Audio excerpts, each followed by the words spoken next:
விக்னேஸ்வரா போற்றி ஓம் நவக்கர நரலை போற்றி. மகர ராசி நேர்களுக்கு வணக்கம். மகர ராசி காலப்புரட்சி சக்கரத்தின் 10ஆம் இடம் கர்மஸ்தானம், சனி பகவானுடைய ஆட்சி வீடு. சனி பகவான் பயிற்சி ஆறாரு, திருக்கணித பிணத்தின்படி பயிற்சி ஆறாரு. இப்போ நிறைய பேருக்கு சந்தேகம் இருக்குது, சனி பயிற்சி இருக்கா இல்லையான்னு. ஏன்னா இங்கே ரெண்டு விதமான பஞ்சாங்கம் இருக்குது, வாக்கிய பஞ்சாங்கம், திருக்கணித பஞ்சாங்கம். வாக்கிய பஞ்சாங்கத்தையும் எழுதுகிறாங்க, திருக்கணித பஞ்சாங்கத்தையும் எழுதுகிறாங்க, பார்க்குறாங்க. நிறைய பேருக்கு தெரியாது. இப்போ சாதாரணப்பட்ட மக்கள், யூடியூப் பார்க்குற மக்களுக்கு இந்த பஞ்சாங்கத்தை பற்றி தெரியாது. நான் இந்த வீடியோ பதிவில் கொஞ்சம் முன்னாடி இன்ட்ரோடக்ஷன் கொடுத்துட்டு அப்புறம் உங்களுக்கு பலனை சொல்கிறேன். வித்தியாசமான முறையில் பலன் சொல்கிறேன், பொறுமையாக கேளுங்க. நம்ம போதி ஜோதிடத்தை தொடர்ந்து பார்க்குறவங்களுக்கு தெரியும், நான் அறிவியல் பூர்வமாகவும் கணித பூர்வமாக தான் ஜோதிடத்தை அணுகுவேன். இந்த அமானுஷ்ய சக்தி பயணத்தெல்லாம் பேசுகிறது கிடையாது, சரியா? வேத ஜோதிடம் எப்படி வகுக்கப்பட்டிருக்கோ அதன்படி அடிப்படையில் தான் நான் பலன்கள் சொல்லுவேன். அப்படித்தான் அதை நான் பார்ப்பேன். ஏன்னா ஜோதிடம் தான் நமக்கு சுவாசம். என் கடன் பணி செய்து கிடப்பதுன்னு சொல்கிற மாதிரி நமக்கு முழுக்க தான் ஜோதிடம். போதி ஜோதிடத்தில் நான் போடுற பலன்கள்லாம் பார்த்து நிறைய பேர் அப்ரிஷியேட் பண்ணுறாங்க. ஏகப்பட்ட பேர் ஜாதகம் பார்க்க வராங்க. அது குறிப்பாக மகர ராசியில் நிறைய வராங்க. மகர ராசிக்கு தெரியும், மகர ராசியில் நம்ம சேனலை தொடர்ந்து பார்க்குறவங்களுக்கு என்னுடைய வே ஆஃப் அப்ரோச் தெரியும். தொடர்ந்து பார்க்குறவங்க ரிட்டன் வியூவர்ஸுக்கு சிறந்தாழ்ந்த வணக்கம். புதுசாக பார்க்குறவங்களுக்கும் கோடான கோடி நமஸ்காரம். தொடர்ந்து பாருங்கள். சூப்பர் தேங்க்ஸ் எனேபிள் பண்ணியிருக்கிறோம், அதேமாதிரி மெம்பர்ஷிப் எனேபிள் பண்ணியிருக்கிறோம். அதில் ஜாயின் பண்ணிட்டீங்கன்னா உங்களுக்கு விசேஷமான சில சலுகைகள் உண்டு. நல்லபடியாக பார்த்து கொடுப்பேன். நேரடியாக என்கிட்ட நீங்கள் சேட்டிங் வரலாம். ஓகே நேர்களே, அதுபோக அடுத்த வருகின்ற காலத்தில் பங்குனி மாதத்துக்கு பின்னாடி நேரடியாக அப்பீர் ஆவேன். ஒரே ஒரு வீடியோ போடுவேன் வாரத்துக்கு மகர ராசிக்கு, கேள்வி பதில்கள். ஏன்னா நிறைய பேர் கேள்வி பதில்கள் கமெண்ட்ஸில் கொடுக்குறீங்க, எல்லாத்துக்கும் டெக்ஸ்ட் பண்ண முடியல. நிறைய பேர் டெக்ஸ்ட் பண்ணி அனுப்புகிறேன், பட் வேலை பணி சுமை காரணமாக அது கொஞ்சம் சாத்தியம் இல்லாமல் இருக்குது. அதனால் கேள்வி பதில் நிகழ்ச்சிக்கு மட்டும் நேரில் அப்பீர் ஆகி உங்களுக்கு பலன்களை சொல்லுவேன். அந்நேரம் பதில்களும் சொல்லுவேன், உங்கள் கேள்விகள் பதிலையும் சொல்லுவேன். அந்நேரம் ராசிக்கு எப்படி இருக்குன்னு பலன்களையும் சொல்லுவேன். ஓகே நேர்களே, வாட் எவர் மேபி மகர ராசிக்கு போதி ஜோதியோட சேவை தொடர்ந்துக்கிட்டே இருக்கும். சாதக பாதங்களை சொல்லுவேன். அதுபோக தனிப்பட்ட ஜாதக அமைப்பு, லக்கண ரீதியாக உள்ள அமைப்பு, தசாபுத்தி அமைப்புகளும் நான் அப்சர்வேஷன் பண்ணி சொல்லுவேன். போதி ஜோதிடத்தை பார்த்துட்டாலே நீங்கள் ஜனன ஜாதகத்தை செக் பண்ணுற மாதிரி இருக்கும், சரியா? நான் ராசிக்கு மட்டும் பலன் சொல்லிட்டு போக மாட்டேன், உங்கள் லக்கணம் தசாபுத்திக்கும் பலன் சொல்லுவேன். இந்த வீடியோ பொறுமையாக பாருங்கள். இந்த வீடியோவில் சனி பயிற்சி இருக்கா இல்லையா அப்படிங்கிறத ஒரு தீர்மானம் பண்ணிட்டு நம்ம பலன்களை சொல்கிறேன். நான் 2025 சனி பயிற்சி எப்படி பார்க்கப்படுகிறது, அதன்படி பலன்கள் மகர ராசிக்கு எப்படி பலன்கள் வருங்காலத்தில் எப்படி இருக்கும், 2027 அக்டோபர் வரைக்கும் எப்படி இருக்கும்னு ஒரு கணிப்பை சொல்கிறேன் நான். சார், திருக்கணித பஞ்சாங்கம், வாக்கிய பஞ்சாங்கம், இது எது சார் கரெக்டு அப்படின்னு கேட்டோம்னா ரெண்டு விதமாக பேசுகிறாங்க. திருக்கணித பஞ்சாங்கம் வாக்கிய பஞ்சாங்கத்துக்கு முன்னாடியே வந்திருக்கு. திருக்கணித பஞ்சாங்கம்னா என்ன? திருத்தி அமைக்கப்பட்ட பஞ்சாங்கம். இன்றைக்கி எல்லாத்துலேயுமே அப்டேட் ஆகிட்டே தான் இருக்குது. அன்றைக்கி மாதிரி இன்றைக்கி இல்லை. அந்த காலத்தில் மாட்டு வண்டியில் போனாங்க, இன்றைக்கி காரில் போகிறாங்க. அந்த காலத்தில் சாப்பிட்ட சாப்பாடு முறை வேறு, இன்றைக்கி சாப்பிட்ற சாப்பாடு முறை வேறு. அன்றைக்கி என்ன உடம்புக்கு முடியலன்னா பச்சையில தான் போடுவாங்க, பச்சையில பத்தியம் தான் கட்டுவாங்க. இன்றைக்கி உடனே ஆஸ்பத்திரிக்கு போகிறோம், மருந்து பத்திரம் சாப்பிட்றோம். எல்லாத்துலேயும் மாறி போச்சு, எல்லாமே அப்டேட் ஆகிட்டே இருக்குது. அந்த காலத்தில் நோட்டு புத்தகத்தை வச்சு எழுதிட்டு இருந்தோம், சிலேட்டை வச்சு எழுதிட்டு இருந்தோம். இன்றைக்கி கம்ப்யூட்டர் வந்துருச்சு, சரியா நேர்களே? ஃபோன் வந்துருச்சு. அந்த காலத்தில் சினிமா படம் பார்க்கணும்னா தேட்டரில் போய் தான் பார்க்க முடியும், அதான் அந்த படம் திருப்பி வந்தால் தான் பார்க்க முடியும். இப்போ அப்படி கிடையாது, நினச்ச நேரத்தில் ஃபோன்லேயே எல்லாத்தையும் பார்த்துடலாம். ஸோ எல்லாமே அப்டேட் ஆகிட்டு இருக்கு. அது மாதிரி ஜோதிடமும் அப்டேட் ஆகிருக்கு, வேத ஜோதிடமும் அப்டேட் ஆகிருக்கு. அதை தான் திருக்கணித பஞ்சாங்கம் அப்படிங்கிறோம். பொதுவாக சந்திரனை தவிர்த்து நம்ம நவக்கிரகங்களை பற்றி பேச முடியாது. ஏன்னா சந்திரன் பூமியோட துணைக்கோள். சந்திரனோட ஈர்ப்பு விசை ரொம்ப கம்மி. மற்ற கிரகங்களோட ஈர்ப்பு விசையால் சந்திரன் என்ன ஆகும்னா, சந்திரன் அப்பப்போ வேரியேஷன் ஆகிட்டே இருக்கும். பொதுவாக பூமிக்கும் சந்திரனுக்கும் இடையே உள்ள தூரம் வருஷத்துக்கு 2 இன்ச்சு வித்தியாசப்படுது. அப்படி வித்தியாசப்படும் போது கண்டிப்பாக மாற்றம் இருக்குது, அந்த லகரி அயனாம்சத்தில் மாற்றம் இருக்குது. அதனால தான் திருக்கணித பஞ்சாங்கத்தை மாற்றி திருத்தி அனுப்பிச்சிருக்கிறாங்க. திருக்கணித பஞ்சாங்கம் தொலைநோக்கி மூலமாக கிரகங்களை ஆராய்ச்சி பண்ணி பலன்களை சொல்கிறது, அதுபடி தான் வகுக்கப்பட்டிருக்குது. அப்படி பார்க்கும்போது திருக்கணித பஞ்சாங்கம் 100க்கு 100 கிளியரானது. வாக்கிய பஞ்சாங்கம் அந்த காலத்தில் ரிஷிகள் எழுதினாங்க. ரிஷிகள் எழுதி அதை சூரிய சித்தாந்தம், ஆரிய சித்தாந்தம்னு வேத விற்பனர்கள் தங்கள் சௌரியத்துக்கு பயன்படுத்திட்டாங்க. இன்றைக்கி ஜோதிடத்தை கோயிலுக்குள்ளே போட்டு பூட்டி வச்சிருக்கிறாங்க. அது அப்படி அல்ல. ஜோதிடம்ங்கிறது சயின்ஸ் தான், சயின்ஸு கணக்கு தான். யார் வேணாலும் ஜோதிடம் சொல்லலாம், சரியா? ஜோதிடம் சொல்லணும்னா ருத்ராட்சம் போட்டு தலையில் ஜடாமுனி வச்சு நெத்தி நீரை குங்குமம் வச்சு பெரிய நாமம் போட்டு இப்படி தான் ஜோசியம் சொல்லணும் கிடையாது. உங்களுக்கு ஜோதிட அறிவு இருக்குது, உங்கள் ஜாதகத்தில் ஜோதிட அமைப்பு நல்லா இருக்குது, உங்கள் ஜாதகத்தில் புதன் சந்திரன் சந்திப்பு, குரு கேது நல்ல நிலைமையில் இருக்கிறாங்க, ராசிக்கு லக்கணத்துக்கு 2 குடைவனும் 10 குடைவனும் நல்ல நிலைமையில் இருக்கிறாங்கன்னா நீங்கள் வேத ஜோதிடம் சொல்லலாம், படிக்கலாம், மற்றவங்க பலன் சொல்லலாம், சரியா? புதன் நல்ல நிலைமையில் இருக்கணும். ஒருத்தருக்கு ஜாதகம் ஜோதிடம் பார்ப்பதற்கு வந்து அவங்க ஜாதகத்தில் நல்ல அமைப்பு இருந்துச்சுன்னா அவங்க கண்டிப்பாக பார்க்கலாம். அதுக்கு வந்து ஆன்மீகப்பற்று அவசியம் இல்லை. அப்புறம் ஏன் சார் ஜோதிடத்தை ஆன்மீகத்துக்குள்ளே திரிச்சாங்க அப்படின்னா, அப்போ தான் மனிதன் பதப்படுவான்.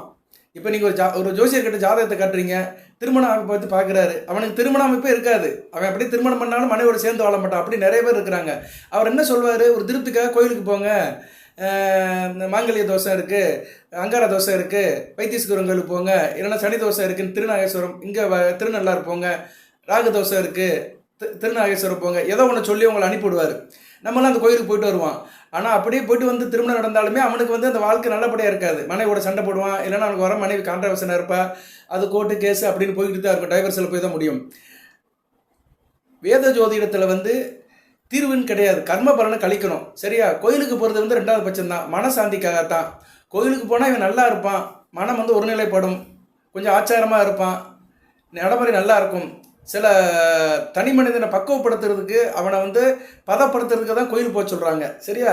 ஏன்னா தெய்வம்னு ஒன்று இருக்குது, நமக்கு மீறிய சக்தின்னு ஒன்று இருக்குது, அதை இயற்கைன்னு சொல்கிறோம். அதை வந்து சிலர் சிவன்கிறாங்க, சிலர் விஷ்ணுங்கிறாங்க, முருகன்கிறாங்க, ஏதோ ஒரு பேரை சொல்லி வழிபடுறோம். ஆனால் அதுக்கு சக்தி இருக்குது. நானே வந்து ஆன்மீகத்தை நிறைய பேசியிருக்கிறேன், குலதெய்வத்தை பற்றியில் வீடியோ போட்டிருக்கிறேன். இருந்தாலும் ஒரு ஜோதிடர் என்ற முறையில் வந்து வேத ஜோதிடத்தின்படி ஒரு ஜாதகம், தனிப்பட்ட ஜாதகம், நீங்கள் இப்போ ராசியை தான் பார்க்குறீங்க, உங்கள் ஜாதகம் தனி. சரியா? நீங்கள் ஒரு லக்கணத்தில் பிறந்திருப்பீங்க, ஜாதக அமைப்பு தனியாக இருக்கும். அந்த ஜாதகத்தின்படி என்ன கிடைக்குமோ அதான் கிடைக்கும். சரியா? என்னதான் நீங்கள் எண்ணெயை தடவிட்டு உருண்டாலுமே ஒட்டின மட்டும்தான் ஒட்டும்.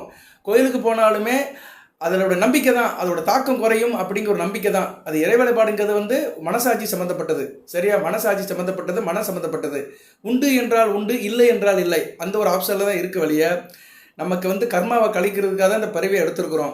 ஸோ வேத ஜோதிடத்தில் வந்து நான் என்ன சொல்ல வரேன்னா, என்ன இருக்குமோ அதான் நடக்கும். சரியா நேர்களே? நீங்கள் பரிகாரம் பண்ணாலும் சரி, வழிபாடு பண்ணாலும் சரி, அது ஒரு மனசாந்திக்கு தான். அதனுடைய தாக்கம் வேணால் குறையலாம், ஆனால் அந்த நிலை இருக்க தான் செய்யும். சரியா நேர்களே? ஓகே, இப்போ எதுக்கு சொல்ல வரேன்னா, மழை பெய்யுது, கொடையை பிடிச்சிட்டு போகிறோம், மழையில் நனையாமல் இருக்கலாம், ஆனால் மழையை நம்மளால் நிப்பாட்ட முடியாது, மழை பெஞ்சிட்டு தான் இருக்கும். அதுபோல தான் நடக்கிறது, நடந்துக்கிட்டு தான் இருக்கும். கோயிலுக்கு போகிறது, பரிகாரம் பண்ணுறதுலாம் ஒரு தற்காப்பு தான். ஓகே, இப்போ வந்து இந்த திருக்கணித பஞ்சாங்கம், வாக்கிய பஞ்சாங்கம்னு ஒரு பெரிய பஞ்சாயத்து இருக்குது, இல்லைன்னு சொல்ல முடியாது. பஞ்சாங்கத்தில் ஒரு பஞ்சாயத்து இருக்க தான் செய்யுது. என்றைக்குமே 2 இருக்குங்க. 4னா 2 பொழுது இருக்குது. அது மாதிரி இன்பம்னா துன்பம் இருக்குது, ஆணுனா பெண்ணு இருக்குது. அது மாதிரி ஜோதிடத்துலேயும் பஞ்சாங்கத்துலேயும் 2 பஞ்சாங்கம் வச்சுருக்கிறாங்க. இதில் வந்து நீங்கள் திருக்கணித பஞ்சாங்கத்தை தான் நம்பணும். நான் என்னுடைய அப்சர்வ் வந்து அதான். ஏன்னா எனக்கே வந்து திருக்கணித பஞ்சாங்கம் தான் கரெக்டாக வேலை செய்யுது. எனக்கு 2 பஞ்சாங்கம் எழுதி வச்சுட்டாங்க அந்த காலத்தில். சரியா? நான் மகர ராசி, தனுசு லக்கணம் எழுதி வச்சுருந்தாங்க. ஆனால் என் வாழ்க்கையில் நடக்கிறதெல்லாம் நான் கம்பேர் பண்ணி பார்த்தேன்னா விருச்சிக லக்கணத்துக்கு தான் நடக்கு. நான் விருச்சிக லக்கணம், மகர ராசி. ஏன்னா நான் ஒரு ஜோதிடர் முறையில் 25 வருஷமாக அந்த ஜோதிட தொழிலில் இருக்கிறேன். நான் அறிந்த அறிவு, அனுபவம் எல்லாத்தையும் வச்சு பார்க்கும்போது திருக்கணித பஞ்சாயத்தின்படி தான் என் வாழ்க்கையிலே நிகழ்ச்சியெல்லாம் நடக்குது. நான் பட்ட கஷ்டம், நஷ்டம், வந்த பாதை, இப்போ இருக்கிற நிலைமை எல்லாமே வந்து திருக்கணிதப்படி தான் நடக்குது. அதனால் திருக்கணிதப்படி நடக்கிற இந்த நிகழ்வுமே தான் சாத்தியப்படும். அதுபோக ராகு கேது பயிற்சிகள், கிரகணம் எல்லாமே திருக்கணிதப்படி தான் கிளியராக இருக்குது. இந்த வாக்கிய பஞ்சாங்கம் சொல்கிறவங்கெல்லாம் வந்து இந்த ராகு கேது பயிற்சிகளை வந்து கரெக்டாக எடுத்து போட்டுக்குருவாங்க, அதில் வந்து தப்பிச்சுக்கிடுவாங்க அவங்க. ஏன்னா இப்போ சனி பயிற்சி வந்து இப்போ திருக்கணித பஞ்சாயத்தின்படி வர 29ஆம் தேதி நடக்கு, மார்ச் 29, 2025 நடக்கு. ஆனால் வாக்கிய பஞ்சாயத்தின்படி அடுத்த வருஷம் நடக்குது, அடுத்த வருஷம் மார்ச் 6ஆம் தேதி நடக்குது. ஸோ கிட்டத்தட்ட வந்து 1 வருட கால வித்தியாசம் இருக்குது. அடுத்த வருடம் மார்ச் 6, 2026 தான் அவங்க போட்டுருக்குறாங்க வாக்கிய பஞ்சாயத்தின்படி. அப்போ தான் வந்து சனி பகவான் வந்து கும்பத்தை விட்டு மீனத்துக்கு போகிறாரு. ஸோ 1 வருஷ காலம் வித்தியாசப்படுறதுனால நிறைய பேருக்கு குழப்பம், வாக்கியம் கரெக்டாக, திருக்கணிதம் கரெக்டானு. ஆனால் திருக்கணிதம் தான் கரெக்டு. ஆனால் வாக்கியத்தின்படி தான் பூஜை புனஸ்காரமாக கோயில் நடக்கு. திருநள்ளாறில் வந்து சனி பயிற்சி வந்து வாக்கிய பஞ்சாயத்தின்படி தான் கொண்டாடுறாங்க. அங்கே வந்து அனுஷ்டிக்கப்படுறது எப்படின்னா, வாக்கிய பஞ்சாங்கத்தில் அன்றைக்கி சனி பகவான் பயிற்சியாரு, அன்றைக்கி தான் திருநள்ளாறில் பூஜை நடக்கும். இப்போ வர மார்ச் 29ஆம் தேதி பூஜை நடக்காது. நீங்கள் திருநள்ளாறு போனோம், சனி பயிற்சி ஆகுது, நான் மகர ராசியில் பிறந்திருக்கிறேன், எனக்கு 7 சனி முடிஞ்சு போச்சு, நான் திருநள்ளாறு போனோம்னா அங்கே கோயிலுக்கு போனால் சாமி கும்பிடலாம். ஆனால் வந்து அங்கே விசேஷ பூஜை எதுவுமே இருக்காது. அங்கே வந்து சனி பயிற்சியை வந்து அனுஷ்டிக்க மாட்டாங்க. ஏன்னா அவங்க வாக்கிய பஞ்சாங்கத்தை பிடிச்சி அவங்க வந்து ஃபாலோ பண்ணியிருக்கிறாங்க. இப்படி நிறைய இருக்குது. ஆனால் நம்ம அண்டை மாநிலம் திருப்பதியில் வந்து வாக்கிய பஞ்சாங்கம் கிடையாது, திருக்கணித பஞ்சாங்கம் தான் நடக்குது. அங்கே திருப்பதி ஏழுமலை வெங்கடேச பெருமாள் கோயில் நடக்கிற பூஜை புனஸ்காரம், ஆகமகுதி எல்லாமே திருக்கணித பஞ்சாங்கப்படி தான் நடக்குது. அதுபோக மத்திய அரசாங்கம் வெளியிட்டிருக்கிற ராஷ்ட்ரிய பஞ்சாங்கமும் திருக்கணித பஞ்சாங்கம் தான். ஸோ மத்திய அரசாங்கமே வந்து திருக்கணித பஞ்சாங்கத்தை ஏற்றுக்கிருச்சு. தமிழ்நாட்டில் யாரும் கண்டுக்கல. ஏன்னா இங்கே ஆட்சி நடத்துகிறவர்கள் வந்து ஆன்மீக பற்று அட்டவர்கள், நாத்தியர்கள் ஆதிக்கம் அதிகமாக இருக்கிறதுனால இவங்க எப்படி கட்டுப்போங்கடா, நீங்கள் திருக்கணிதத்தை படித்தாலும் சரி, வாக்கியத்தை படித்தாலும் சரி, உங்கள் பாடுன்னு விட்டுட்டாங்க. அதனால் எதுக்கு சொல்ல வரேன்னா, திருக்கணித பஞ்சாங்கமே சிறப்பாக உள்ளது. அதுக்கு ப்ரூஃப் வந்து ராகு கேதுகள் பயிற்சி. ராகு கேதுகள் பயிற்சியை வந்து கரெக்டாக சொல்கிறது வந்து திருக்கணித பஞ்சாங்கம் தான். அதை வந்து நீங்கள் ப்ரூவ் பண்ணிடலாம். சரியா? நீங்கள் வந்து கூகுளில் போட்டாலும் சரி, நீங்கள் வெப்சைட்டில் போட்டாலும் சரி, சாஃப்ட்வேரில் போட்டாலும் சரி, கரெக்டாக எக்ஸாக்டாக அந்த ராகுகேது பயிற்சி வந்து கரெக்டாக காட்டும். ஆனால் வாக்கிய பஞ்சாங்கத்தில் அப்படி காட்டாது. ஆனால் அவங்க என்ன பண்ணுறாங்கன்னா, இந்த திருக்கணித பஞ்சாங்கத்தில் எந்த டேட்டில் வருதோ அதை எடுத்து அதில் போட்டுருந்தாங்க. இந்த குளறுபடி வந்து வாக்கிய பஞ்சாங்கத்தில் இருக்குது. திருக்கணிதம் தான் தெளிவாக திருத்தி அமைக்கப்பட்ட பஞ்சாங்கம். சந்திரியில் நடக்கிற சில மாற்றங்களை அப்பப்போ அப்டேட் பண்ணுறது திருக்கணித பஞ்சாங்கம் தான். அதனால் சனி பயிற்சி 2025 நடக்குமா நடக்காதா அப்படின்னு ஒரு கேள்வி நிறைய எழுவுது. அதை பற்றி நிறைய பேர் விவாதம் பண்ணுறாங்க. என்னோட அறிவின்படி, நான் கற்ற ஜோதிட அறிவின்படி, அனுபவத்தின்படி திருக்கணித பஞ்சாங்கம் 100க்கு 100 சரியானது. இதே எல்லோரும் ஃபாலோ பண்ணுங்கள். எனக்கு ஜாதகம் வர்ற சில ஜாதகமே வந்து வாக்கிய பஞ்சாங்கத்தில் எழுதியிருக்கும். அதில் நட்சத்திர பாதம் மாறும், இல்லைன்னா நட்சத்திரம் ஸ்கிப் ஆகும், கடைசி பாதம் ஸ்கிப் ஆகும், இல்லைன்னா லக்கணம் மாறிடும். நான் அவங்களை கூப்பிட்டு கேட்பேன், ஐயா உங்கள் ஜாதகம் பழைய பஞ்சாங்கத்தில் எழுதியிருக்கிறாங்க, வாக்கிய பஞ்சாங்கத்தில் இப்போ திருக்கணிதத்துக்கு மேட்ச் ஆக மாட்டேக்கு, நான் உங்களுக்கு பலன் சொல்லவா வேண்டாமான்னு கன்ஃபார்ம் எடுத்து தான் சொல்லுவேன். நிறைய வரும், ஒரு 100 ஜாதகத்துக்கு ஒரு ஜாதகம் வரும். திருக்கணித பஞ்சாங்கத்துக்கும் வாக்கிய பஞ்சாங்கத்துக்கும் வருஷத்துக்கு 7 மணி நேரம் வித்தியாசம் இருக்கும். சரியா நேர்களே? ஸோ வித்தியாசம் இருக்க தான் செய்யுதுன்னு இல்லைன்னு சொல்ல மாட்டேன். ஆனால் திருக்கணித பஞ்சாங்கமே கிளியரானது. சரியா? கிளாரிட்டி அதிகமாக இருக்கிறது, சுத்தமானது வந்து திருக்கணித பஞ்சாங்கம் தான். இதுவும் வந்து கிட்டத்தட்ட 15ஆம் நூற்றாண்டுலேருந்து ஃபாலோ பண்ணுறாங்க. 15ஆம் நூற்றாண்டுங்கிறது கிட்டத்தட்ட வந்து 800 வருஷத்துக்கு மேலே ஆயிடுச்சு. சரியா நேர்களே? அதனால் வந்து 500 வருஷத்துக்கு மேலே ஆயிடுச்சு. அதனால் 15ஆம் நூற்றாண்டில் இருந்து ஃபாலோ பண்ணுறது வந்து முக்கியமானது. வாக்கிய பஞ்சாங்கத்துக்கு முன்னாடி திருக்கணித பஞ்சாங்கம் வந்துருச்சு. அதை வந்து என்ன பண்ணிட்டாங்கன்னா, அதில் கொஞ்சம் கால்குலேஷன் துல்லியமாக போடணும்னு சொல்லிட்டு அப்படியே ஒப்பிக்கிறத வச்சுட்டாங்க. வாக்கிய பஞ்சாங்கம்னு என்ன, ஒப்பிக்கிறது தான். சித்திரை மாதம் 1ஆம் தேதி ஒரு இடத்துல உட்காந்துக்கிட்டு அப்படியே அதை ரிவைஸ் பண்ணுவாங்க. அப்படியே வந்துருச்சு. ரைட்டு. இது வரைக்கும் இந்த திருக்கணிதத்துக்கும் வாக்கியத்துக்கும் உள்ள வித்தியாசம் சொல்லிட்டேன். சில பேருக்கு போர் அடிச்சிருக்கலாம், இருந்தாலும் தெரியாதவங்க தெரிஞ்சுக்கோங்க. நிறைய பேருக்கு தெரியாமல் இருந்திருக்கும். அதனால் நீங்கள் வந்து குழந்தைகளுக்கு இப்போ ஜாதகம் எழுதுறதா இருந்தால் திருக்கணிதத்தில் எழுதுங்க, வாக்கியத்தில் எழுதாதீங்க. உள்ளூரில் இருக்க ஜோசியர்லாம் வந்து வாக்கிய பஞ்சாங்கத்தில் எழுதிட்டு இருப்பாங்க. வாக்கிய பஞ்சாங்கம் வந்து சரியானது அல்ல. அதில் நிறைய தவறு வரும் நேயர்களே, முதல்ல சொல்லிடுறேன். ஏன்னா இன்னைக்கு இப்போ அடுத்த மாதம் ஏப்ரல் மாதம் ஒரு குழந்தை பிறக்குன்னா திருக்கணித பஞ்சாங்கத்தின்படி சனி பகவான் வந்து மீனத்தில் இருப்பார். ஆனால் வாக்கிய பஞ்சாங்கத்தின்படி அவர் வந்து கும்பத்தில் தான் இருப்பார். நீங்கள் வாக்கிய பஞ்சாங்கம் எழுதுகிற ஜோசியர்கிட்ட கொடுத்துட்டிங்கன்னா அவர் வந்து சனி பகவானை கும்பத்தில் தான் போடுவார். அந்த பையனோட வாழ்க்கை பின்னாடி ஒரு 40 வருஷம் கழித்து பார்க்கும்போது பலன் வித்தியாசப்படும், டோட்டலாக வித்தியாசப்படும். அதனால் திருக்கணிதம் எழுதுகிற ஜோதிடர்கிட்ட உங்கள் குழந்தைகளுக்கு ஜாதகம் எழுத சொல்லுங்கள். ஜாதகம் பார்க்குறது இருந்தாலுமே திருக்கணிதம் பார்க்குறவங்ககிட்ட ஜாதகம் பார்க்க சொல்லுங்கள். திருக்கணிதம் தான் சிறந்தது. நான் வந்து இதை சப்போர்ட் பண்ணலை, உண்மையை சொல்கிறேன். அதுக்கு மேலே உங்கள் சாய்ஸ். ரைட்டு. இப்போ மகர ராசிக்கு எப்படி சார் இருக்குது சனி பயிற்சி பலன்கள்? நல்லா இருக்குங்க. 3ஆம் இடத்துக்கு போகிறாரு, சகாயஸ்தானத்துக்கு போகிறாரு. சகாயஸ்தானத்துக்கு போகிறது மிக சிறப்பாக பார்க்கப்படுகிறது. 7.5 சனியோட தாக்கம் குறைஞ்சிருச்சு. இருந்த போதிலும் அவர் 3ஆம் இடத்துல வந்து ராகுபடியில் இருக்கிறாரு. அவர் போகும்போது அங்கே வந்து சுக்கிர வக்கரமாக இருக்கிறாரு, புதன் இருக்கிறாரு, சூரியன் இருக்கிறாரு. இப்படி ஒரு காம்பினேஷனில் தான் போகிறாரு. 29/3/2025 ராகுபடியிலேருந்து டிசம்பர் மாதம் தான் வெளியே வராரு. ஸோ மழை நின்றாலும் தூரல் நிற்கவில்லைன்னு சொன்ன மாதிரி டிசம்பர் மாதத்துக்கு மேலே மகர ராசி நேயர்களுக்கு பரிபூர்ணமான பலன்கள் கிடைக்கும். சரியா? எந்தெந்த பலன்கள் எப்படி சார் இருக்கும் அப்படின்னா, உங்களுக்கு வந்து குடும்பம் நல்லா இருக்கும். எடுத்தோன்னே குடும்பம் ஒரு கோயில், குடும்பம் மிக சிறப்பாக இருக்கும். நான் இந்த வீடியோ பதிவில் வந்து லக்கண ரீதியாகவும் சொல்கிறேன், தசா புத்திக்கும் சொல்கிறேன், ராசிக்கும் சொல்கிறேன். விதி மதி கதி. லக்கணங்கிறது விதி, ராசிங்கிறது மதி, தசா புத்திங்கிறது கதி. ஒவ்வொருத்தருக்கும் ஒரு தசா புத்தி நடக்கும்.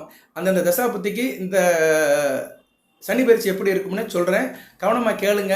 நம்ம சேனலை சப்ஸ்கிரைப் பண்ணாமல் சப்ஸ்கிரைப் பண்ணுங்கள், பெல் பட்டனை ஆன் பண்ணுங்கள், நோட்டிஃபிகேஷன் வர எல்லா வீடியோவும் பாருங்கள். இப்போ வந்து சனி பயிற்சியால் நீங்கள் எந்தெந்த விஷயத்துலேருந்து நிம்மதியாக இருப்பீங்க அப்படின்னா 3 விஷயத்துலேருந்து வெளியே வருவீங்க. முதல் விஷயம் வந்து குடும்பம் நல்லா இருக்கும், தாயாரோட அன்பு கிடைக்கும், வீடு மனை வண்டி வாகனம் கட்டுறவங்களுக்கு நல்ல ஒரு காலகட்டமாக இருக்கும். இடம் வாங்கி போட்டிருந்தீங்கன்னா வீடு கட்டுவீங்க, இல்லைன்னா புதுசாக இடம் வாங்குவீங்க, வண்டியை மாற்றுறதுக்கு நல்ல வாய்ப்பு இருக்குது. விவசாயம் பண்ணுறவங்களுக்கு மிகச்சிறப்பாக இருக்கும். கால்நடை வச்சிருக்கிறவங்களுக்கு மிகச்சிறப்பாக இருக்கும். மில்க் ப்ராடக்ட், பால் உற்பத்தி, இது மாதிரி நிறைய சொல்லிட்டே போகலாம். அதுபோக உயர்கல்வி படிக்கிற மாணவர்கள் நல்லா படிப்பீங்க, உயர்கல்வி படித்தவர்களுக்கு நல்ல வேலை கிடைக்கும், படிப்பு வந்து மிகச்சிறப்பாக இருக்கும், நல்லா படிப்பீங்க. சரியா? +2 முடித்து அதுக்கு மேலே படிக்கிற மாணவர்களுக்கு இந்த காலகட்டம் மிகச்சிறப்பாக இருக்கும். மகர ராசியில் தாய்வழி உறவுகள் மிகச்சிறப்பாக இருக்கும். குடும்பத்தில் சந்தோஷமாக இருப்பீங்க. குடும்பம் ஒரு கதமமாக இருந்தது, ஒவ்வொருத்தரும் ஒரு விதமாக இருந்தாங்க. இனி எல்லாருமே ஒன்றா சேர்ந்து ஒரு நறுமணத்தை பரப்ப போகிறீங்க. குடும்பம் வந்து மிகச்சிறப்பாக இருக்கும், ஒரு கோயில் மாதிரி இருக்கும். சரியா? குடும்பம் என்னைக்கு நல்லா இருக்கும் அப்போ தான் வந்து மற்றதெல்லாம் நல்லாயிருக்கும். ஏன்னா நான் ஒரு குடும்பத்தை வச்சு தான் ஒரு தெருவை வச்சு தான் ஒரு ஊரை வச்சு தான் ஒரு நாடு. அப்படி பார்க்கும்போது குடும்பம் நல்லா இருக்கும்போது அடுத்தடுத்து நடக்கிற நிகழ்வுகள் வந்து சிறப்பாக பார்க்கப்படுகிறது. அடுத்து வந்து பாக்கியம் கை கொடுக்கும், மகாலட்சுமியோட அனுக்கரம் கிடைக்கும். 3ஆம் இடத்துல சனி பகவான் போயிட்டாலே அஷ்டலட்சுமி யோகம் கிடைக்கும், மகாலட்சுமி யோகம் கிடைக்கும், தொட்டக்காரியம் தொடங்கும், காரிய அனுகூலம் இருக்கும், தகப்பன் வழி உறவுமுறை நல்லா இருக்கும், தாய் தகப்பன் ஒருத்தருக்கு ஒருத்தர் பிரியமாக இருப்பாங்க. தகப்பன் வழி பங்காளிகள் உறவுல நல்லா இருக்கும். சொத்து பத்து விவகாரங்கள் சிறப்படையும். எது சொத்து பத்து வர வேண்டியது இருந்தது, வில்லங்கம் இருந்தது, கோர்ட்டு கேஸ் நடந்துச்சுன்னா அதெல்லாம் உங்கள் பக்கம் தீர்ப்பாகி சாதகமாகி உங்களுக்கு நல்லபடியாக வரும். கோயில் குளத்துக்கெல்லாம் போயிட்டு வருவீங்க. அரசியல்வாதிகளுக்கு மாபெரும் வெற்றி கிடைக்கும், வெற்றி மேல் வெற்றி கிடைக்கும். அந்த 9ஆம் இடம் ஒரு பெரிய கோணம் வலுவடையதுனால அந்த அஷ்டலட்சுமியும் நவநிதியும் மகர ராசி பக்கத்தில் இருப்பாங்க. ஸோ அனைத்து ஐஸ்வர்யம் லட்சுமி கடாட்சியமும் மகர ராசியை சாரும். 11ஆம் இடம் லாபஸ்தானம். ஒரு மனிதனுக்கு லாபம் இருக்கணுங்க. லாபம் இருந்தால் அவன் நல்லா சிறப்பாக இருப்பான். ஸோ 11ஆம் இடம் நல்லா இருக்கிறதுனால உங்களுக்கு வந்து லாபம் இருக்கும். தொட்ட காரியம் தொடங்கும், லாபம் பன்மடங்கு இருக்கும். நல்ல விதமாக பார்க்கப்படுகிறது. உடன் பிறந்த சகோதர விஷயத்திலும் நல்ல விதமாக இருக்கும். குடும்பத்தில் எல்லாரும் இணக்கமாக இருப்பீங்க. லாபம் ஒன்று மேற்கொண்டா இருக்கும். திருமண விஷயம் மிக கை கொடுக்கும். சரியா நேர்களே, நல்லா இருக்கும். ஸோ மகர ராசிக்கு வந்து இந்த 3ஆம் இட சனி சகாய சனிம்பாங்க. சகாயம்னா என்னென்னா உதவின்னு அர்த்தம். சகாயம், ஒருத்தருக்கு சகாயம் பண்ணுறாங்க அப்படின்னா உதவின்னு அர்த்தம். ஸோ சனி பகவான் வந்து உங்களுக்கு சகாயம் பண்ணுறாரு. 7.5 சனியில் 7.5 வருஷமாக பாடாப்படுத்திட்டு இப்போ 3ஆம் இடத்துக்கு போகிறாரு. ராசிக்கு 3ஆம் இடத்துக்கு போய் நல்ல ஒரு அமைப்பை கொடுக்குறாரு. அதுபோக வந்து மகர ராசியில் வந்து எல்லாத்துக்கும் பெனிஃபிட் இருக்குமா சார் அப்படின்னா இதில் சின்ன ஒரு பிரச்சனை இருக்குது. அதையும் நான் சொல்லிவிட்டு உங்களுக்கு போகிறேன். 100க்கு 100 யாருக்கு சார் இந்த 3ஆம் இட சனி வந்து நல்ல பலன்களை கொடுப்பாரு அப்படின்னு பார்த்தோம்னா, உங்களுக்கு ராசி லக்கணத்தில் வந்து சனி பகவான் 3, 6, 11 இருப்பார். ராசிக்கு 3ஆம் இடத்துல இருப்பார், லக்கணத்துக்கு 3ஆம் இடத்துல இருப்பார். ஒரு உதாரணத்துக்கு சொல்கிறேன். நீங்கள் வந்து இப்போ வந்து மகர ராசியில் வந்து நீங்கள் வந்து இப்போ வந்து கன்னி லக்கணத்தில் பிறந்திருக்க வச்சுக்கோங்க. கன்னியா லக்கணத்தில் பிறந்திருக்கீங்க அப்படின்னம்னா சனி பகவான் வந்து உங்கள் ராசிக்கு வந்து 11ஆம் இடத்துல இருப்பார், விருச்சிகத்தில். லக்கணத்துக்கு 3ஆம் இடத்துல இருப்பார். அது மகர ராசி கன்னியா லக்கணம். அருமையான அமைப்பு. இந்த லக்கணத்தை இப்படி பிறக்கிறவங்க கொடுத்து வைத்தவர்கள். மகர ராசி கன்னியா லக்கணம், லக்கணத்துக்கு 3ஆம் இடம் விருச்சிகத்தில் சனி பகவான் இருப்பார். நல்ல அமைப்பு. லக்கணத்துக்கு நல்ல அமைப்பு. ராசிக்கு 11ஆம் இடத்துல இருப்பார். இது சூப்பர். இப்படி சில அமைப்பில் பார்க்கும்போது இந்த 3, 6, 11 காம்பினேஷனில் ராசிக்கு லக்கணத்துக்கும் சனி பகவான் வந்து கன்னி, மேசம், ரிஷபம், மிதுனம், துலாம் இந்த 5 ராசியில் பிறந்தவங்களுக்கு நல்ல பலன்களை கொடுப்பாரு. அவங்களுக்கு வந்து இந்த சகாய சனி 3ஆம் இடத்துல இருக்கிறவர் கொட்டுன்னு கொட்டுவார். சரியா, இதுதான் விதிங்கிறது. சரியா, இதை வந்து பிரித்து சொல்லணும். இப்போ நிறைய பேர் மகர ராசிக்கு நீங்கள் வீடியோ கேட்டிருப்பீங்க, சனி பயிற்சி பலன்கள் பொதுவாக சொல்லுவாங்க. இந்த லக்கணத்தை பற்றி யாருமே வந்திருக்க மாட்டாங்க. ஏன்னா எந்த ஜோதிடருமே திருக்கணித பஞ்சாங்கத்தை படி சொல்கிறவங்களுமே இந்த லக்கணம் தசா புத்திக்கு வரவே மாட்டாங்க. பொதுவாக சொல்லிட்டு போவாங்க, சனி பகவான் 3ஆம் இடத்துக்கு வந்துட்டாருன்னா கை கால் வலி சரியாக போயிடும், உடம்புல சுழுக்கு எடுத்த மாதிரி இருக்கும், ஆள் எந்திரிச்சு ஓடிடுவீங்க, சுறுசுறுப்பாக இருப்பீங்க, வேகமாக ஓடுவீங்க, சரியா 100 கிலோமீட்டர் வேகத்தில் ஓடுவீங்க, இப்படியெல்லாம் சொல்லுவாங்க. வழியை எந்த ஒரு ஜோசியரும் லக்கணத்தை சொல்ல மாட்டாங்க. லக்கணத்தை சொல்லணும் சார், லக்கணம் தான் முக்கியம். அதான் உன் உயிர் ஜீவன் ஆத்மாங்கிறது லக்கணம் தான். ராசிங்கிறது உடல் தான். மனதுக்கும் உடலுக்கும் உள்ளதான் ராசி. அதான் சந்திரன் நாங்கள் வச்சுருக்கான். சந்திரனுக்கு வந்து வளர்பிறை தேய்பிறை உண்டு, மனதுக்கு வந்து ஏற்ற மார்க்கம் உண்டு. மனம் வந்து ஒரு நிலையில் நிற்காது. அது மாதிரி உடல் வளர்ச்சிக்கும் ஏற்ற மார்க்கம் உண்டு. 4 துர்மேனி பொழுது வண்ணம் உடல் மாறிக்கிட்டே இருக்கும். சரியா, 5 வயசில் இருக்கிற உடம்பா 50 வயசில் இருக்குது, 50 வயசில் இருக்கிற உடம்பா 80 வயசில் இருக்குது. ஸோ உடலுக்கு மாற்றம் இருக்குல்ல. அப்புறம் ராசிக்கு எப்படி கரெக்டாக சொல்ல முடியும்? ராசி வந்து மாற்றம் உள்ளத ஒரு அமைப்பு. ராசினாலே மாறிக்கொண்டு இருக்குன்னு அர்த்தம். ஆனால் ஜனன ஜாதகம் மாறாது. உயிர் மாறாது. உயிர் ஒரு தடவை வரும், ஒரு தடவை போயிடும், அவ்வளோதான். ஒரு தடவை வருவது, ஒரு தடவை போகுது, 2 விஷயம்தான். உயிர், மானம். ஒரு மனிதனுக்கு உயிரா மானமானா 2 ஒன்று தான். மானம் ஒரு தடவை வந்தாலும் இருக்கும், போனாலும் போயிடும். சில பேர் மானத்தை பற்றியெல்லாம் கவலைப்பட மாட்டாங்க, அவங்க மனசு ஜென்மமே கிடையாது. ஆனால் உயிர் வந்து ஒரு தடவை வரும், ஒரு தடவை போகும். அதனால் லக்கணம் வந்து ரொம்ப முக்கியம். அப்படி பார்க்கும்போது இந்த 3, 6, 11 காம்பினேஷனில் கன்னியா லக்கணம், மேச லக்கணம், ரிஷப லக்கணம், மிதுன லக்கணம், துலா லக்கணத்தில் பிறந்தவங்களுக்கு 100க்கு 100 சூப்பராக இருக்கும். அடுத்து வந்து 10ஆம் இடத்துல இருந்தாலும் இந்த காம்பினேஷன் நல்லாயிருக்கும். 10ஆம் இடத்துல இருக்கிறவங்களுக்கு 60% நல்லாயிருக்கும். அப்படி பார்க்கும்போது சிம்ம லக்கணத்தில் பிறந்தவங்களுக்கு அந்த அமைப்பு வரும். மகர ராசி சிம்ம லக்கணத்தில் பிறந்தவங்களுக்கு 100க்கு 60% நல்லாயிருக்கும். மற்றவங்களுக்குலாம் மத்தியமமாக தான் இருக்கும். சரியா, ஆவரேஜாக தான் இருக்கும். சனி பகவான் 3ஆம் இடத்துக்கு போயிட்டார் சார், எனக்கு ஒன்றுமே நடக்கலை சார் அப்படின்னு சொல்கிறவங்களாம் இந்த லக்கணத்தில் பிறந்திருப்பாங்க. சரியா, அவங்களுக்குலாம் சனி பகவான் எப்படி இருப்பார்னா 2, 4, 5, 7, 8, 12 இருப்பார்.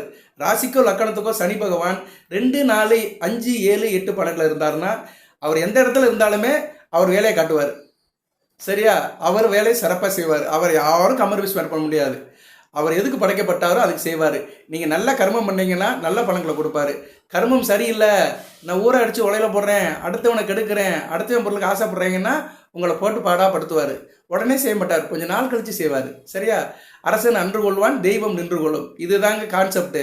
இதைத்தான் சொன்னேன் நான். நீ செஞ்ச கர்மத்துக்கு அனுபவிச்சு தான் ஆகணும். நான் கோயிலுக்கு போனேன், குடங்குடமாக எண்ணெயை ஊற்றுனேன், பாலாபிஷேகம் பண்ணேன், அன்னதானம் பண்ணினேன், என்ன பண்ணினாலுமே செஞ்ச வினை இருக்கே அதுக்கு பதில் அனுபவிச்சு தான் ஆகணும். சரியா, அதுதான் கர்மங்கிறோம். அந்த கர்மத்துக்கு தண்டனை கொடுக்கறது தான் சனி பகவான். சரியா, இதை தான் சொல்கிறான், மனசாட்சி பயந்து வாழப்பா அப்படிங்கிறாங்க. ஆனால் மனசாட்சியை தூக்கி நம்ம சட்டையில் மாட்டிடுறோம். சரியா, மனசாட்சி உறங்குற நேரம் தான் மனக்குரங்கு ஊர் சுத்த போயிடுது. அதுபோல தான் மனசாட்சி இன்னைக்குங்கிறது ரொம்ப ஒரு மண்ணாங்கட்டி மாதிரி போயிடுது. மனசாட்சியாவது மண்ணாங்கட்டியாவது அப்படின்னு வாழ்றவங்க நிறைய இருக்காங்க. அவங்களுக்குலாம் சனி பகவான் தண்டனை கொடுப்பாரு. சனி பகவான் யாரையும் கம்ப்ரமைஸ் பண்ண மாட்டார். ஒரு ஜோதிடராக இருந்தாலும் சரி, கோயில் பூசாரியாக இருந்தாலும் சரி, படைத்த கடவுளே இருந்தாலும் சரி தண்டனை கொடுத்துருவார். தெய்வத்தையே சனி பகவான் வந்து தண்டனை கொடுத்துருக்கிறாரு. நிறைய கதைகள்லாம் இருக்குது, அந்த கதைக்குள்ளெலாம் போக வேண்டாம். நம்ம நடைமுறை வாழ்க்கையே பேசுவோம். ப்ராக்டிக்கலாக if it is possible we will discuss. நடைமுறைக்கு எது சாத்தியப்படுமோ அதை தான் டிஸ்கஸ் பண்ண முடியும். சாமி கதை சொல்கிறது, அனுமாரோட ஜாதகத்தை பார்க்குறது, கிருஷ்ணரோட ஜாதகத்தை பார்க்குறது, ராமரோட ஜாதகத்தை பார்க்குறது, இதெல்லாம் வந்து ஈடுகிட்டு சொல்கிறது. நிறைய பேர் அப்படிலாம் சொல்கிறாங்க.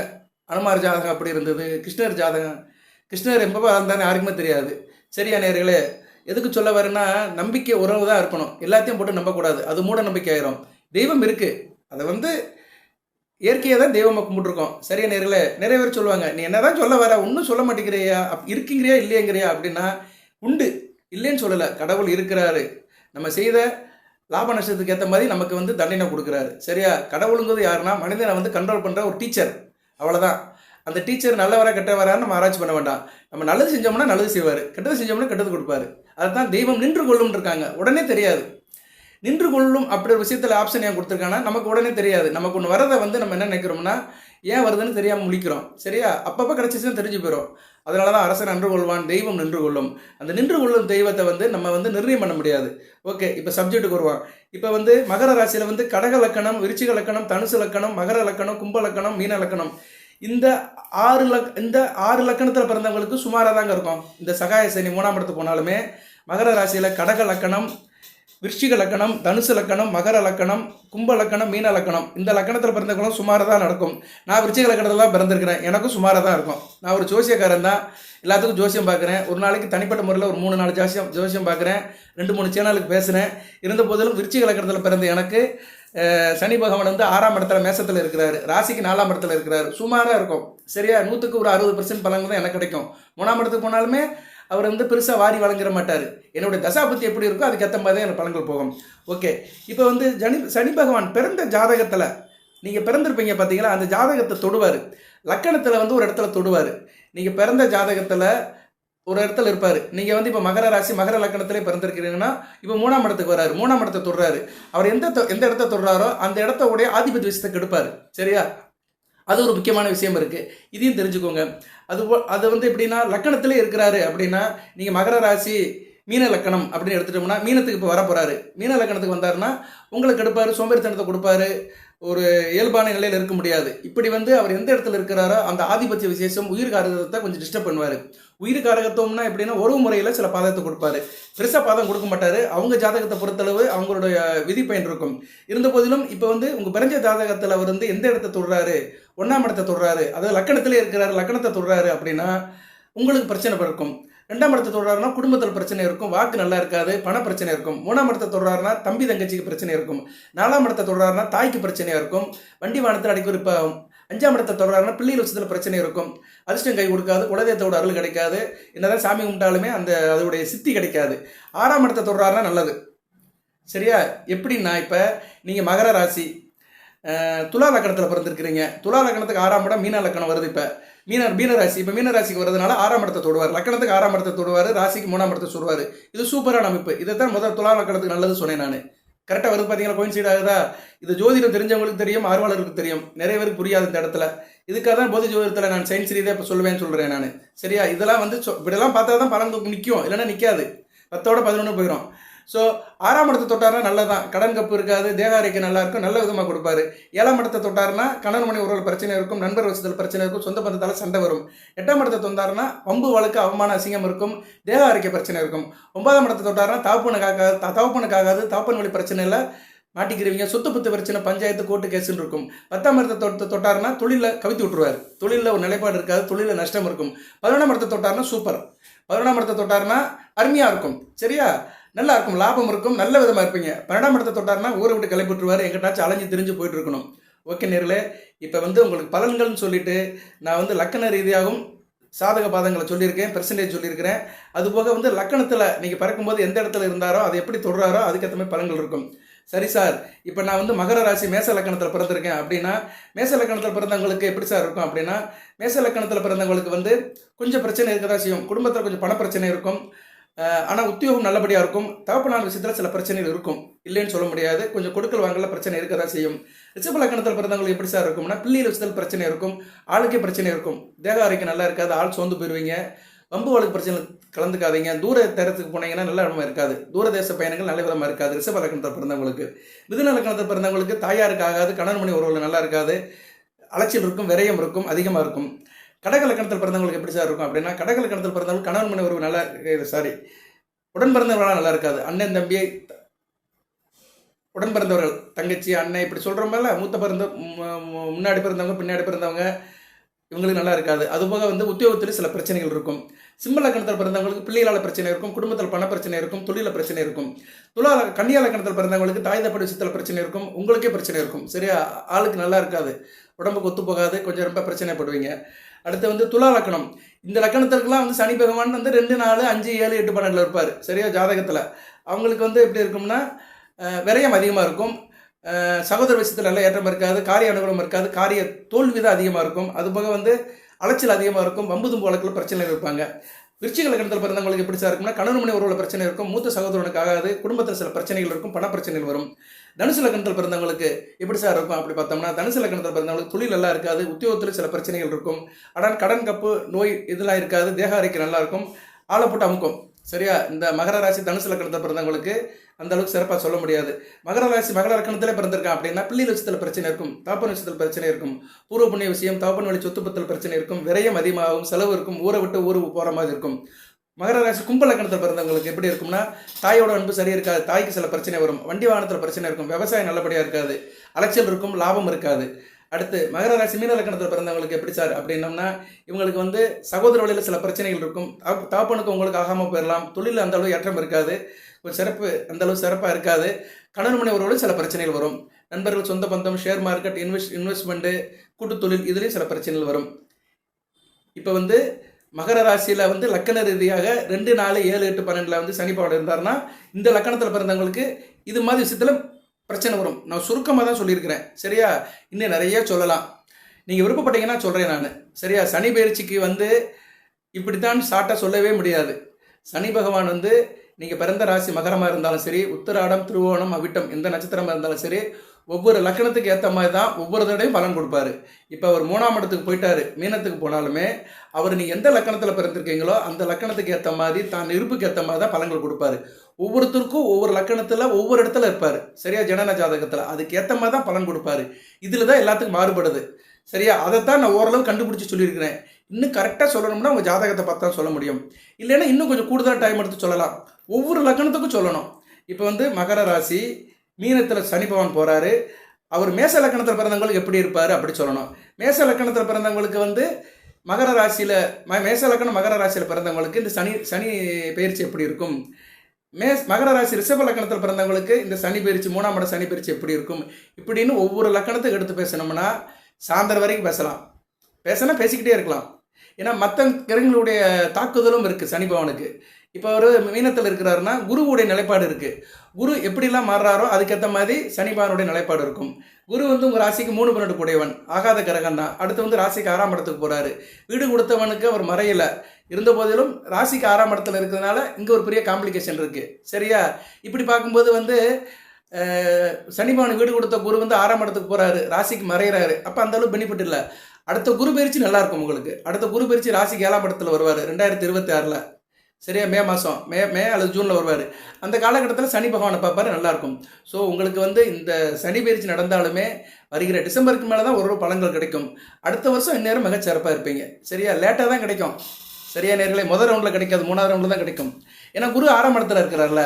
சனி பகவானுக்கு வீடு கொடுத்த கிரகம் வந்து அவர் சம்மந்தப்பட்ட ராசிக்கு நல்ல நிலைமை மறையக்கூடாது. இது வேத ஜோதிடத்தில் இருக்குது, இதை யாரும் சொல்ல மாட்டாங்க. மகர ராசி சனி பயிற்சி ஆயிடுச்சுன்னா ஆகா இருக்கும், ஓகா இருக்கும், அப்படி இருக்கும், இப்படி இருக்கும்பாங்க. ஆனால் வீடு கொடுத்த குருவின் நிலை என்ன அதை பார்க்கணும். ஆனால் அதில் இன்னொரு பெனிஃபிட் இருக்குது. சனி பகவானுக்கு வந்து குரு கேந்திரத்தில் இருக்கிறார், அது ஒரு வகைக்கு பரவாயில்ல, அடி கொடுத்தாலும் பிடி கொடுக்கல, ஓரளவு தப்பிச்சிடும். இப்படி தாங்க பலன்கள் போகும். இங்கே எல்லாமே காம்பினேஷன் தான். ஓகே, அதுபோல் சனி பகவான் சாரம் எடுக்கிறாரு, அங்கே புரட்டாதி நட்சத்திரம் நல்லா இருக்காது. ஒரு 4-5 மாதத்துக்கு நல்லா இருக்காது. ஏப்ரல் மே ஜூன் ஜூலை வரைக்கும் நல்லா இருக்காது. அதுக்கடுத்து நல்லா இருக்கும். அதைத்தான் நான் வந்து டிசம்பர்னு சொன்னேன். ஏன்னா அவர் வந்து பூரட்டாதி நட்சத்திரத்தில் போகிறார், நல்லா இருக்காது. குரு நட்சத்திரம் 3 கூட நட்சத்திரத்தில் போகிறது நல்லா இருக்காது. சரியா, அலைச்சல் செலவு தான் இருக்கும்.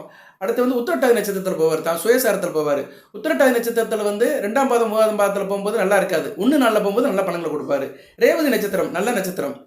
சரியா, மகர ராசிக்கு 6, 9 கூடிய நட்சத்திரம். உத்தியோகம் பண்ணுறவங்களுக்கு மிகச்சிறப்பாக இருக்கும். உத்தியோகம் பண்ணுறவங்களுக்கு மிகச்சிறப்பாக இருக்கும், லாபம் இருக்கும், நல்லா இருக்கும். அது குறிப்பாக ரேவதி 1 நாளில் போகும்போது அருமையான பலன்களை கொடுப்பார். மகர ராசிக்கு வாரி வழங்குவார். அந்நேரம் புதனுடைய நிலைப்பாடு இப்படி இருக்குன்னு பார்க்கணும். ஸோ ஒரு கிரகம் ஒரு ராசியில் இருக்கும்போது அந்த கிரகத்துக்கு வீடு கொடுத்த ராசிநாதன், அதுபோக சாரம் கொடுத்த நாதர்கள், இவங்க நல்ல நிலைமையில் இருக்கணும். இப்படி பார்க்கும்போது உங்களுக்கு வந்து 3ஆம் இடத்துல சனி பவன் போனாலுமே உங்களுக்கு மறைமுகமாக பலனை கொடுக்குறது யாருன்னா குரு புதன் 2 பேர் தான். சரியா, ஏன்னா புதனுடைய நட்சத்திரம் இருக்குது, ரேவதி நட்சத்திரம் இருக்குது. புதன் வந்து 24 நாளுக்கு ஒரு தடவை மாறுவார். புதன் நிலைப்பாடு எப்பெல்லாம் நல்லா இருக்கோ அப்போல்லாம் மகர ராசினியர் நல்லா இருப்பீங்க. எப்படி நல்லா இருப்பீங்கன்னா 3ஆம் இடத்து சனி பவன் மூலியமாக நல்லா இருப்பீங்க. சரியா, இப்படி தாங்க பலன்கள் போகும். சரியா, இதெல்லாம் விட்டுட்டு எனக்கு நடக்கலை சார்னா எப்படி சார் நடக்கும்? நான் இந்த ஈக்குவேஷன் சொல்கிறதுக்கு இவ்வளோ நேரம் எடுத்துக்கிட்டேன், எவ்வளோ நேரம் டைம் ஆயிருக்குன்னு தெரியல, டயத்தை பார்க்கல, அசுவா போய்கிட்டு இருக்குது. இதெல்லாம் கடந்து தான் உங்களுக்கு பலன் நடக்கணும், பலன் கிடைக்கணும். சரியா, இப்படிலாம் நிறைய இருக்குது. அதுபோக 3ஆம் இடத்துல சனி பகவான் வந்துட்டாருன்னா பொதுவான பலன் ஒன்று இருக்குல்ல, இந்த பொது மன்னிப்புன்னு சொல்கிறாங்கல்ல, எல்லாத்துக்கும் எலெக்ஷன் பொது தேர்தல்ன்றாங்க, எல்லாரும் ஓட்டு போடுற மாதிரி.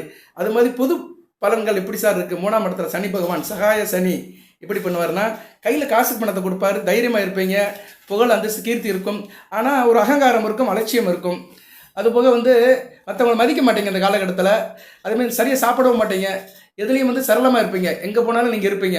சரியா, அவசரம் இருக்கும், டென்ஷன் இருக்கும். அதுபோக மற்றவங்களுக்கு அதிருப்தி இருக்கும், உங்களால் மற்றவங்க வந்து அதிருப்தி படுவாங்க. அந்த விஷயத்தில் கொஞ்சம் கவனமாக இருந்துக்கோங்க. உடம்பு ரொம்ப ஸ்ட்ராங்காக இருக்கும், மனமும் ஸ்ட்ராங்காக இருக்கும், மன உறுதியாக இருக்கும், எதுக்கும் கலங்க மாட்டீங்க, நஞ்சனா இருப்பீங்க. அதெல்லாம் கொடுப்பாரு. மகிழ்ச்சி இருக்காது, குடும்பத்தில் மகிழ்ச்சியாக இருந்தாலும் நீங்கள் கண்டுக்க மாட்டீங்க, ஆமாம் எங்களுக்கு வேலை என்ன அப்படின்னு போய்கிட்டே இருப்பீங்க. குடும்ப வம்சம் நல்லபடியாக இருக்கும். மனைவி நல்லா இருப்பா, ஆசபாசமாக இருப்பாங்க. மனைவினா கணவனா மனைவி 2 பேத்துக்குள்ள தாம்பத்தியம் நல்லா இருக்கும். தேக ஆரோக்கியம் சீக்கிரம் நல்லா இருக்கும். சரியா, இந்த காலகட்டத்தில் வந்து நாள்பட்ட வியாதியில் இருக்கிறவங்கள எதிர்த்து உட்காந்துக்குருவீங்க. அதுபோக வந்து உங்கள் அப்பாவுக்கும் உங்கள் வாரிசுகளுக்கும் யோகம் இருக்கும், நல்லா இருப்பீங்க. சினிமா துறையில் இருக்கிறவங்க நல்லா இருக்கும், நடிப்பு திறன் வரும். 3ஆம் இடம் கலையம்சம் உள்ளது அல்லவா, திரைப்படத்துறை, இயல் இசை நாடகம் இதில் இருக்கிறவங்களே நல்லா இருக்கும். அதே மாதிரி வந்து துஷ்டர்களுடைய சாவாசம் இருக்கும், கவனமாக இருக்கணும். தேவையில்லாதவங்ககிட்ட பழகிட்டு பிரச்சனை எழுத்துட்டு வராதிங்க இந்த காலகட்டத்தில். எந்த வயசத்தையும் தொட மாட்டீங்க, தொட்டிங்கன்னா பின் வாங்க மாட்டீங்க, முன் வைத்த கால பின் வைக்க மாட்டீங்க. முயற்சி எல்லாமே கை கொடுக்கும். எண்ணியது இப்படி நடக்கும். அரசாங்கத்தோட ஆதரவு இருக்கும். அரசியல்வாதிகள், அரசாங்கத்தை வேலை பார்க்குறவங்களுக்கு மிகச்சிறப்பாக இருக்கும். எதிரிகளை தோஷம் பண்ணிடுவீங்க. ஸோ அதனால் மகர ராசினியர்கள் வருகின்ற எலெக்ஷனில், தமிழ்நாடுக்கு வருகிற சட்டமன்ற எலெக்ஷனில், பொது தேர்தல் இல்லைங்கன்னா ஜெயிப்பீங்க.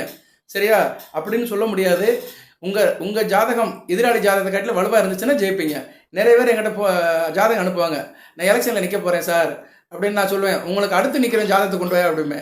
ஏன்னா எலெக்ஷனில் நிற்கிறீங்கன்னா உங்கள் ஜாதகத்தை காட்டில் உங்களுடைய எதிர்த்து நிற்கிறான் பார்த்தீங்களா, 1, 2 இருப்பாங்க. 10 வேட்பாளர் இருந்தாலுமே 1, 2 இருப்பாங்க. முதல் 2 வேட்பாளர் இருப்பாங்க. வெற்றி பெறுறவர், அடுத்து வர்றவர். இவங்க 2 பேர் ஜாதகத்தில் யார் ஜாதகம் வலுவாக இருக்கோ அவர் தான் ஜெயிப்பார். ஒரு ஜாதகத்தை பார்த்துட்டோம் நல்லா இருக்குது, ஆனால் எதிராளி ஜாதகம் அதை கட்டி நடந்தால் அவன் தான் ஜெயிப்பான். சரியா, அதனால் நான் அவங்க ஜாதகத்தை பார்க்கணும்னு சொல்வேன். இன்றைக்குமே தேர்தல் முடிவுகளில் இவர் ஜெயிப்பார் அவர் ஜெயிப்பார்னு சொல்ல முடியாது. அந்த எதிராளி ஜாதகம், இவருக்கு யார் நேரடியாக போட்டியாளரோ அவங்க 2 பேரும் ஜாதகத்தை வச்சு தான் சொல்ல முடியும். திருமண பொருத்தம் எப்படி பார்க்குறோமோ அது மாதிரி தான் பார்த்து தான் சொல்ல முடியும். சரியா, 2 பேர் ஜாதகத்தையும் பார்த்து யாருக்கு வந்து வலு அதிகமாக இருக்குது, வெற்றி வகை யாருக்கு அதிகமாக இருக்குது, அதை பார்த்தா தான் வெற்றியை சொல்ல முடியும். அதை விட்டுட்டு நிறைய பேர் அடிச்சு விடுவாங்க. அவர் ஜாதகம் பார்த்தேன், ரஜினிகாந்த் ஜாதகத்தை பார்த்தேன், அவர் வந்து எலெக்ஷன் இன்னும் பெரிய முதலமைச்சர் ஆகிறாரு அப்படிலாம் ஒரு ஜோசியர் சொன்னார். சரியா, ஒரு ஜோசியர் சொன்னார், ரஜினிகாந்த் முதலமைச்சர் ஆகலைன்னா நான் வந்து ஜோசியமே சொல்ல மாட்டேன்னாரு. ரஜினிகாந்த் இந்த பிறவில் கண்டிப்பாக முதலமைச்சர் ஆக போகிறது கிடையாது. அவருக்கும் ஜோசியம் சொல்லிட்டு தான் இருக்கிறாரு. அவர் புகழ்பெற்ற ஜோசியர் ஒருத்தர், புகழ்பெற்ற ஜோதிடர். அவரும் நிறைய ராசி பலன் சொல்கிறாரு, டிவியில் வராரு, உட்காந்து பேசுகிறாரு. எதுக்கு சொல்ல வரேன்னா, அவர் சொன்னார் ரஜினிகாந்த் வந்து கண்டிப்பாக முதலமைச்சர் ஆவார், அவர் இப்படி ஆகலைன்னா நான் வந்து ஜோசிய தொழிலே விட்டுட்டு போகிறேன்னாரு. எதுக்கு சொல்ல வரேன்னா, ரஜினிகாந்த் முதலமைச்சர் ஆகாரங்கிறது அவருடைய ஜாதகத்தை பார்த்தா தான் தெரியும். அவருடைய பிறந்த நேரம் கரெக்டாக தெரியணும் நமக்கு. சரியா, அதுபோக அவருக்கு எதிர்த்து நிற்கிறவங்க யார், அவனுடைய ஜாதகம் என்னன்னு தெரியணும். இதெல்லாம் பார்த்தா தான் சொல்ல முடியும். அப்படி இருந்தும் மகர ராசிக்கு வந்து இப்போ 3ஆம் இட சனி வந்து அரசியலில் நல்ல லாபத்தை கொடுப்பாரு. பட் வந்து அந்த லாபம் எப்படி இருக்குங்கிறது அனலைஸ் பண்ணால் தான் தெரியும். வாய் பிடிச்சதா மாங்காய் பிடிச்சதான்னு ஜோதிடத்தில் பலன் யாரும் சொல்லாதீங்க. நிறைய இதில் காம்பினேஷன் இருக்குது. சரியா நேர்களே, சரி நான் மகர ராசிக்காக இருக்கிறதுனால கொஞ்சம் கூடுதலாக சொல்லியிருக்கிறேன். சரியா, மகர ராசினியர்கள் உழைப்பாளர்கள், உழைக்கும் வர்க்கத்தினர், எதையும் கொஞ்சம் உன்னிப்பாக பார்ப்பீங்க, வேலைக்காக ரொம்ப மெனக்கிடுவீங்க. அதனால் உங்களுக்கு சில தகவல்களை சொல்லியிருக்கிறேன். உண்மையான நிலைப்பாடை சொல்லியிருக்கிறேன். அது ஓரளவு தான் சொல்லியிருக்கிறேன். இன்னும் நிறைய இருக்குது. சொல்லில் வருவது பாதி, நெஞ்சில் தூங்கி கிடப்பது மீதி அப்படின்னு சொன்ன மாதிரி சொல்ல வந்தது பாதி தான் சொல்லியிருக்கிறேன். நெஞ்சில் நிறைய தூங்கி கிடக்குது. எனக்கு நிறைய சொல்ல வேண்டிய விஷயங்கள்லாம் இருக்குது. டைம் வரும்போது சொல்கிறேன், பார்த்துக்கோங்க. வழிபாடு என்ன சார்னா, எப்பயும் போல கும்பிடுங்க. இஷ்ட தெய்வத்தை கும்பிடுங்க, குல தெய்வத்தை கும்பிடுங்க, காவல் தெய்வத்தை கும்பிடுங்க. நல்லது செய்யுங்க, சோம்பேறித்தனமாக இருக்காதீங்க. அன்னனி வேலைக்கு அன்னனி செய்யுங்க. யார் கடமையை கரெக்டாக செய்கிறாங்களோ அவங்களுக்கு சனி பகவான் எதுவுமே செய்ய மாட்டார். சரியா? அவர் கடமை வீரன் கந்தசாமி. அதனால் அந்த சனி பகவானை அருள் கிடைக்கணும்னா கோயில் கொடுத்து போகிறத காட்டிலே கடமையை செய்யுங்க. இல்லாதவங்களுக்கு எதுவும் உதவி பண்ணுங்கள். உடல் ஊனமுற்றலுக்கு உதவி பண்ணுங்கள். சமுதாயத்தில் பாதிக்கப்பட்ட மக்களுக்கு உதவி பண்ணுங்கள். இல்லாததை செய்வோம், ஏன்றதை செய்வோம், இல்லாதவருக்கே சொன்ன மாதிரி உங்களால் ஏன்றதை இல்லாதவங்களுக்கு செய்யுங்க. வளர்ப்பு பிராணிகளுக்கு சாப்பாடு போடுங்க. எறும்பு புத்துகளுக்கு தீன் போடுங்க.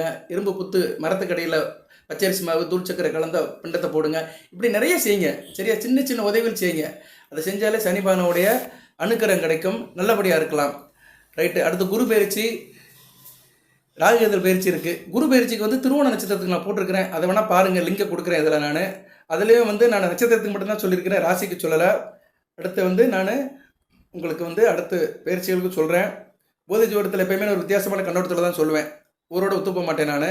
ஏன்னா உள்ளதை சொல்லணும்ல. அதாவது அந்த நம்ம ஒரு நேர் இருக்கிறாருன்னா அவருடைய ராசி, அவருடைய ஜாதகம், தசாபுத்தி எல்லாத்தையும் சொல்லணும். அதுபோக தசாபுத்தின்னு ஒன்று இருக்குது, அதை சொல்லணும்ல சார். அப்படி பார்த்தோம்னா அதையும் சொல்லி வீடியோ நிறைய பண்ணுறேன். தசாபுத்தி பலன்கள்னு ஒன்று இருக்குது. இந்த சனி பயிற்சி ஆனதுனால எந்தெந்த தசாபுத்திக்கு சரி இருக்காது அதையும் சொல்லிடுறேன். ஏன்னா தசாபுத்தின்னு உங்களுக்கு ஒன்று நடக்கும். அதுக்கு பலனை சொல்லிவிட்டு வீடியோ நிறைய பண்ணுறேன். இவ்வளோ நேரம் வீடியோ கட்டுறவங்களுக்கு ரொம்ப நன்றி. ஏன்னா அது ரொம்ப முக்கியமான விஷயம் இல்லை, பொறுமையாக கேட்கணும்ல. பொறுமை இன்றைக்கி யாருக்கிட்டே நிறைய இல்லை. இப்போ மகர ராசியில் உத்திராடம் சூரிய திசை ஆரம்பிக்கும். திருவோணத்துக்கு சூரிய திசை வராது. இருந்தாலும் சூரிய திசையிலேருந்தே சொல்கிறேன். உத்திராடத்தில் ஒரு குழந்தை பிறந்திருக்கு உங்கள் வீட்டில் அப்படின்னா அதுக்கு எப்படி சார் இருக்கும்னா, இப்போ சூரிய திசையில் ராகு புத்தி, சனி புத்தி, கேது புத்தி நல்லா இருக்காது. இப்போ நடக்கிறவங்களுக்கு சந்திர திசை நடக்கிறவங்களுக்கு கொஞ்சம் வயசில் ராகு புத்தி, சனி புத்தி, கேது புத்தி நல்லா இருக்காது. செவ்வாய் தசை நடக்கும். கொஞ்சம் வயசில் இருக்கிறவங்க நடக்கும். 3 நட்சத்திரத்துக்கு நடக்கும். உத்திராடம், திருவோணம், அவிட்டம் இவங்க 3 பேருக்குமே கொஞ்சம் வயசில் நடக்கும். அவங்களுக்கு செவ்வாய் திசையில் சனி புத்தி, ராகு புத்தி, கேது புத்தி, புதன் புத்தி நல்லா இருக்காது. அதுக்கடுத்து ராகு திசை நடக்கும். சரியா? ராகு திசை மத்தியம வயதில் நடக்கும். ராகு திசையில் ராகு புத்தி, தனது புத்தி, சனி புத்தி, கேது புத்தி, செவ்வாய் புத்தி நல்லா இருக்காது. குரு திசை நடக்கும். குரு திசை தான் நிறைய பேர் இருப்பாங்க. இப்போ மகர ராசியில் வீடியோ கேட்குறவங்களாம் ராகு திசை, குரு திசை, சனி மகா திசை, புதன் திசை நடக்கிறவங்கள தான் என் வீடியோ நிறைய கேட்பாங்க. அவங்களுக்குலாம் சிறந்தால்தான் நன்றி. குரு திசை நடக்கிறவங்களுக்கு சனி புத்தி, ராகு புத்தி, கேது புத்தி, சுக்கிர புத்தி நல்லா இருக்காது. சனி மகா திசை நடக்கிறவங்களுக்கு சனி புத்தி, ராகு புத்தி, கேது புத்தி, சூரிய புத்தி, சந்திர புத்தி நல்லா இருக்காது. புதன் திசை நடக்கிறவங்களுக்கு சந்திர புத்தி, சனி புத்தி, ராகு புத்தி, கேது புத்தி, செவ்வாய் புத்தி நல்லா இருக்காது. கேது திசை ரொம்ப வயசானவங்களுக்கு தான் நடக்கும். கேது திசை மகர ராசியில் பிறந்தவங்களுக்கு நடக்குன்னா அவங்க கிட்டத்தட்ட 80-85 வயசில் இருப்பாங்க. அப்படி இருக்கிறவர்களுக்கு வாழ்த்துக்கள். அவங்களுக்கு ராகு புத்தி, சனி புத்தி, சூரிய புத்தி, சந்திர புத்தி, செவ்வாய் புத்தி நல்லா இருக்காது. சுக்கிர தசை நடக்குமா சார்னா ரொம்ப ஒரு கேள்விக்குறி தான். சுக்கிர தசை ரொம்ப 90 வயசுக்கு மேலே தான் நடக்கும். 100 வயசுக்கிட்ட ஆயிரும். சரியா? நீங்கள் அவிட்ட நட்சத்திரத்தில் பிறந்தாலுமே 2ஆம் பாதத்தில் பிறந்தாலுமே சுக்கிர தசை வர்றதுக்கு ரொம்ப நாளாகும். சரியா? ஏன்னா ராகு திசையிலேருந்து போகணும். ராகு 17, 18 நிறைய போயிடும். அதனால சுக்கிர திசையை பற்றி நம்ம விட்டுருவோம். கேது திசை வரைக்கும் சொல்லியிருக்கிறேன். ஏன்னா சுக்கிர திசையெல்லாம் அச்சீவ் பண்ணிட்டாங்கன்னா 100 வயசு தாண்டி போயிடுவாங்க. 110 வயசுக்கிட்ட போயிடுவாங்க. அது இயற்கைக்கு மாறாக இருக்கும். ஏன்னா ஒரு மனிதனுக்கு 100 வயசு தான். 100 வயசு வாழ்றதுல எல்லாருமே ஒரு 70, 80, 90 இவ்வளோ தான் போய்கிட்டு இருக்குது.